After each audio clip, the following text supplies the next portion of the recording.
वंदे मातरम। जय मातृभूमि, भारत माता की जय। साथियों, कैसा सुखद संयोग है।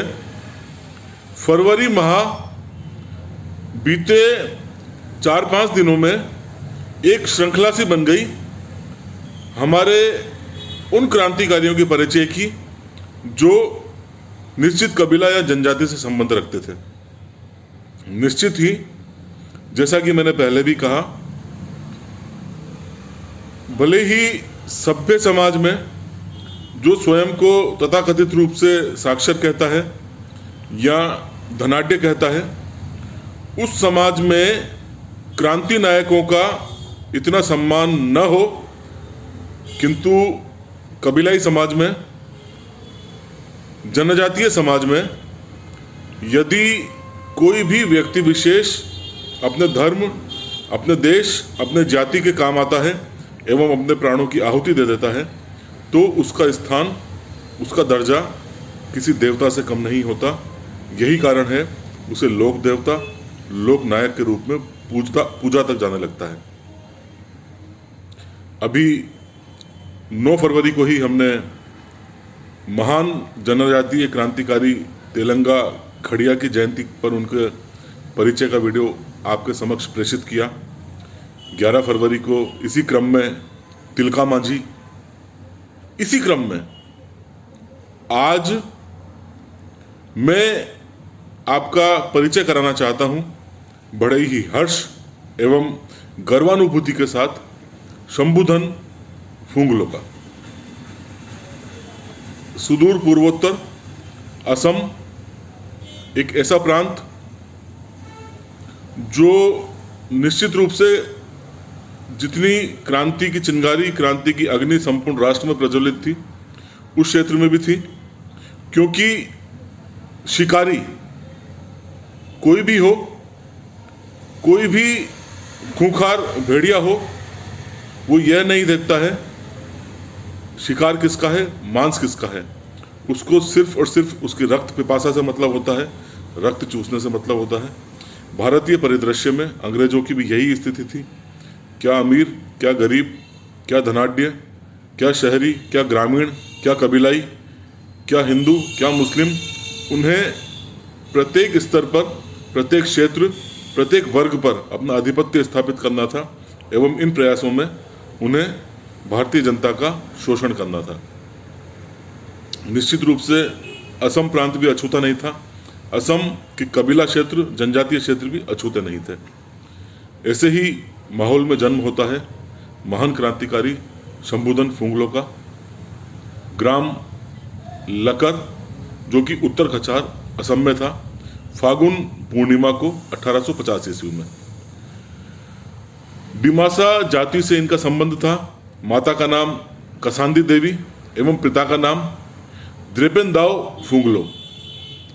पिता काम की तलाश में माहूर के पास सेमदिकर नामक ग्राम में जा बसे। यहीं शंभुधन का विवाह नासादी के साथ हुआ। नासादी एक देशभक्त क्रांतिकारी महिला जो जीवन पर्यंत अपने पति के साथ कंधे से कंधा मिलाकर इन्होंने उन्हीं के जितने भी प्रयास थे सब में वो उनके साथ थी। उसी प्रकार सामना किया कष्टों का, दुखों का, संघर्षों का, जिस प्रकार शंभुधन फुंगलो ने किया। बाल्यकाल से ही बहुत बड़े शिव भक्त थे। हालांकि यह शिव भक्ति ताउम्र जिंदगी में साथ चलती रही, लेकिन निश्चित रूप से धीरे धीरे इस शिव भक्ति ने राष्ट्रभक्ति का रूप ले लिया, भारत माता के प्रति समर्पण का रूप ले लिया।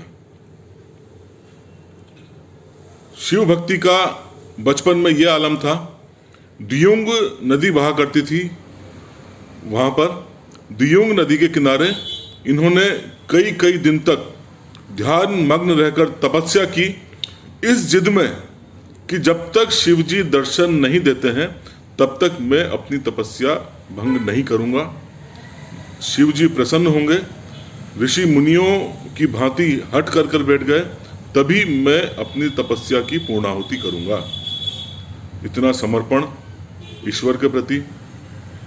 अंततः जब बड़े लोगों के द्वारा, समाज के लोगों द्वारा इन्हें समझाया गया एवं इन्हें भी लगने लगा कहीं ना कहीं आध्यात्मिक तृप्ति इन्हें प्राप्त हुई उस तपस्या से। इन्होंने अपनी तपस्या वहीं छोड़ी। इस तपस्या के बाद समाज में, लोगों में इनके प्रति एक आस्था जागृत हुई। इसी का परिणाम था लोग इनके पास अपनी समस्याओं को लेकर आने लगे। यह आयुर्वेद में थोड़ी जानकारी रखते थे, जड़ी बूटियों में जानकारी रखते थे, अतः दवा जड़ी बूटियां लेने के लिए आसपास के गांव के लोग इनके पास आने लगे। लेकिन इन्होंने अपने कार्य को और ज़्यादा विस्तृत रूप से अंजाम दिया। जो भी मरीज इनके पास दवा जड़ी बूटी लेने आते, उनका इलाज तो वे करते ही, साथ ही उनसे वह देश एवं धर्म के प्रति अपने आप को समर्पित होने के लिए भी कहते हैं। अर्थात जन जागृति का कार्य ये अपने कार्य के समानांतर करते थे। अब थोड़ा स्थानीय परिदृश्य में बताना चाहूँगा आपको। डिमासा कछारी उस दौर में एक समृद्ध राज्य था जिसकी राजधानी थी दीमापुर। वहाँ पर राज करते थे तुलाराम, जो कि सेनापति राजा की पदवी थी जिनके पास। 1832 में दीमापुर अर्थात डिमासा कछारी राज्य को अंग्रेजों द्वारा पूर्ण रूप से नष्ट कर दिया गया। 1854 में जब उनका देहांत हो गया, सेनापति राजा तुलाराम का, तो अंग्रेजों ने एक घृणित चाल चली। जब तक वे जीवित थे तो प्रत्यक्ष रूप से तो तुलाराम सेनापति ही राजा की पदवी पे थे, लेकिन अप्रत्यक्ष रूप से सीधा अधिकार था, आधिपत्य था अंग्रेजों का इस क्षेत्र के ऊपर, राजा के ऊपर, उसके किसी भी निर्णय के ऊपर। राजा के देहांत के बाद चूंकि विद्रोह की स्थिति न हो जाए, साथ ही अंग्रेजों के पास एक अच्छा बहाना था इस क्षेत्र को कमजोर करने का, अतः उन्होंने इस क्षेत्र को दो भागों में विभाजित कर दिया। राष्ट्रभक्त अपने क्षेत्र के प्रति संपूर्ण रूप से समर्पित शंभुधन फुंगलो को अंग्रेजों का यह निर्णय किसी भी स्तर पर स्वीकार्य नहीं था।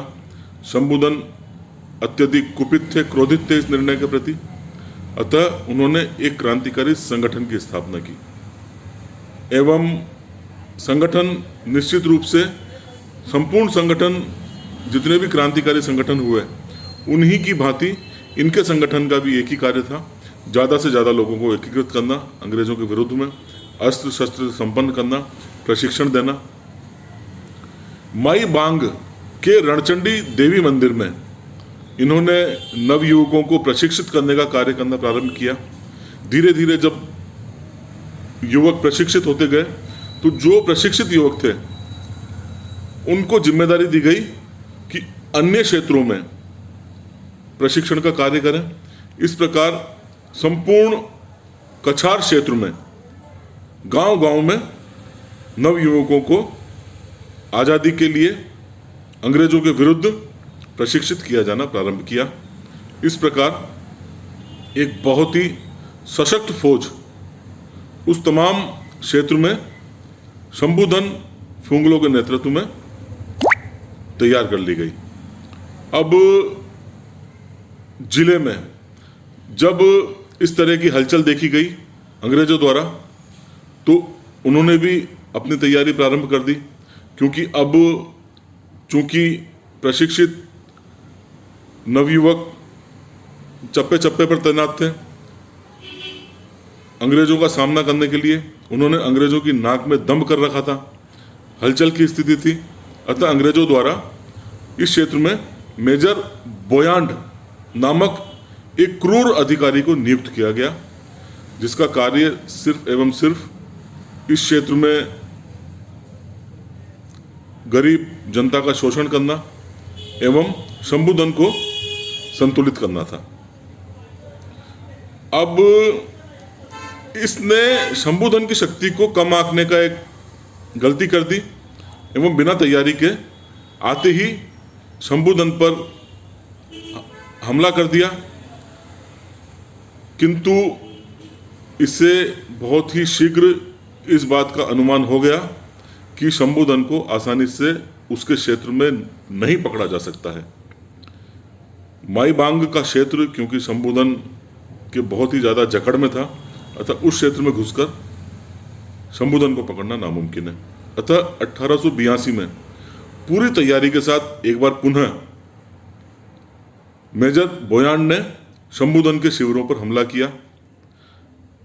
इस हमले में पूरी तैयारी के साथ छिपकर हमला किया गया था, फिर भी मेजर बोयांड एवं उसके कई साथी सैनिक मारे गए।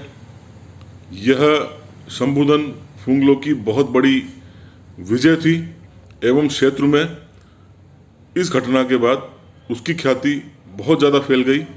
इस घटना के बाद उन्हें कमांडर एवं वीर शंभुदन कहा जाने लगा। अब शंभुदन फुंगलो एवं उनकी सेना के हौसले इतने ज़्यादा बुलंद थे कि उन्होंने अब किसी भी आने वाले हमले का इंतजार ही नहीं किया। जो रणनीति अंग्रेजों ने उनके खिलाफ तय की थी, निर्धारित की थी, उसी रणनीति को उन्होंने अंग्रेजों के विरुद्ध इस्तेमाल किया। जहां जहां भी अंग्रेजों के प्रशिक्षण शिविर थे, जहां जहां भी अंग्रेजों के महत्वपूर्ण कार्यालय थे, शंभुदन फुंगलो की सेना ने वहां पर हमला करना प्रारंभ किया, उन्हें नष्ट करना प्रारंभ किया। इस प्रकार अंग्रेजों को अपने क्षेत्र से जड़ समूल उखाड़ने में शंभुदन फुंगलो एवं उनके साथियों ने, उनकी सेना ने इतनी ज़्यादा सफलता प्राप्त कर ली कि संपूर्ण उत्तरी कछार के क्षेत्र से अंग्रेजों को खदेड़ दिया गया। पूर्ण तरह से उत्तरी कछार का क्षेत्र अंग्रेजों से मुक्त हो गया। इनके हौसले इतने ज़्यादा बुलंद थे। अब इन्होंने दक्षिणी कछार पर अपना आधिपत्य स्थापित करने का प्रयास तेज कर दिए। दार मिखाल में इनका एक शस्त्र बनाने का कारखाना भी था। आधुनिक हथियार तक ये लोग अब बनाने लग गए थे। ये सिर्फ तीर तलवार फरसों तक सीमित नहीं थे। दक्षिणी कछार में भी अब इन्हें सफलता प्राप्त होने लगी। शंभुदन फुंगलो ने भुवन नामक पहाड़ पर अपना मुख्यालय भी स्थापित कर दिया, जो कि एक पवित्र गुफा थी एवं शिव मंदिर भी था। यहाँ पर शंभुदन, जैसा कि मैंने पहले भी कहा, इनकी पत्नी ने कंधे से कंधा मिलाकर इनका साथ दिया। यहाँ भी इनकी पत्नी हमेशा इनके साथ रहती थी। यही कारण था कि निकट के ग्राम इगरालिंग में इनकी पत्नी भी शंभुदन फुंगलो के साथ रहने लगी, जहाँ पर यदा कदा शंभुदन फुंगलो जाया करते थे। अब बात करें उस सर्वोच्च बलिदान की, जिनकी वजह से शंभुदन फुंगलो का परिचय हम बड़े ही गर्व के साथ आपको दे रहे हैं। 12 फरवरी सन 1883 का दिन, घर में भोजन करते समय अचानक सैकड़ों अंग्रेज सैनिकों ने शंभुदन को घेर लिया। निहत थे शंभुदन। इनके पास और कोई भी चारा नहीं था सिवाय वहाँ से सुरक्षित भाग निकलने के। अतः शंभुदन जंगलों की तरफ चले गए। निहत थे शंभुदन के पीछे सैकड़ों अंग्रेज सैनिक पड़े थे। जंगल की ओर भागते भागते अचानक किसी ब्रिटिश सैनिक ने, पुलिस सिपाही ने इन पर खुखरी फेंक मारी, जिससे इनका पांव क्षतिग्रस्त हो गया और ये खूनाखून हो गए। इन्हें पकड़ लिया गया, किंतु अत्यधिक रक्त रिसाव की वजह से इनका प्राणांत हो गया एवं मातृभूमि के लिए सदा सदा के लिए स्वयं को अमर कर कर अपना नाम स्वर्णाक्षरों में अंकित कर चुके थे। मातृभूमि सेवा संस्था आज़ादी के एक ऐसे मतवाले जिसने अपने क्षेत्रवासियों को पूर्ण रूप से सुरक्षा की गारंटी प्रदान की। निश्चित ही अगर इनकी सफलताओं का जिक्र किया जाए, बहुत कम ऐसे उदाहरण देखने को मिलते हैं जहां पर पूरे क्षेत्र विशेष से उस दौर में अंग्रेजों को जड़ समूल खदेड़ दिया गया हो। आप कल्पना कीजिए कितने उच्च स्तर के हौसले होंगे, कितने उच्च स्तर का समर्पण होगा, कितने उच्च स्तर की वीरता होगी। मातृभूमि सेवा संस्था ऐसे जज्बे को कोटि कोटि नमन करती है। वंदे मातरम, जय भारत, जय हिंद।